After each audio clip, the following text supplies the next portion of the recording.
সম্মানিত দ্বীনি ইসলাম প্রিয় ভাই আমার, আমি আপনাদেরকে একটি কথা বোঝানোর জন্য, একটি কথা তোলার জন্য আমি আজকে আপনাদের সামনে উপস্থিত হয়েছি।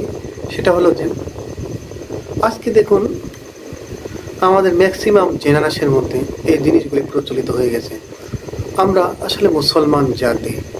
এই মুসলমান জাতি হবার পরেও আমরা কেনই বা শুভ নববর্ষ উদযাপন করে যাচ্ছি পহেলা বৈশাখ। এটা আসলে তো আমাদের ইহুদি নাসারাদের কালচার। আর রাসূলের হাদিসের ভাষায় এটাকে বলা হয়েছে যে যেই ব্যক্তি যেই কওমকে, যেই দেশকে, যেই গোত্রকে অনুসরণ করবে তাদের সাথে তাদের মোলাকাত হবে। আমি আপনাদেরকে মনে হয় এতটুকু হাদিস দ্বারা বোঝাতে পেরেছি। আমি বলতে চাই, আমরা আজকে এমন জেনারেশনের মধ্যে পড়ে গেছি, আজকে আমাদের ছেলেমেয়েরা এমন পর্যায়ে কাজ করছে। 14ই ফেব্রুয়ারি আসলে পারা বিভিন্ন বেহুদা অশ্লীল কাজ করে যাচ্ছে, এবং পহেলা বৈশাখ আসলে বৈশাখী জামাকাপড় কিনে আনন্দ উল্লাস করে যাচ্ছে। এটা তো ঠিক নয়। আজকে আমাদের এই ইসলামটাকেই শিক্ষা দিয়েছে। আর এখনকার মানে জেনারেল যেই পড়াশোনাগুলি, তাদের স্কুল, কলেজ, ভার্সিটিতে এগুলি কি শিক্ষা দিচ্ছে?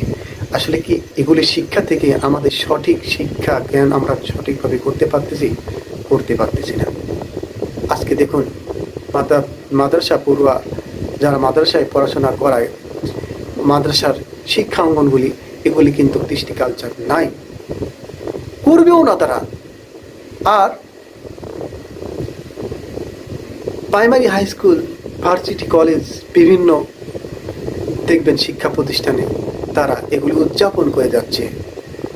তারা ছেলেমেয়েদেরকে, ছোট ছোট ছেলেমেয়েদেরকে কি শিক্ষা তাদেরকে দিচ্ছে যে পহেলা বৈশাখের উদযাপন করতে হবে, তাদের পহেলা বৈশাখের জামা কাপড় পরে আনন্দ উল্লাস করতে হবে।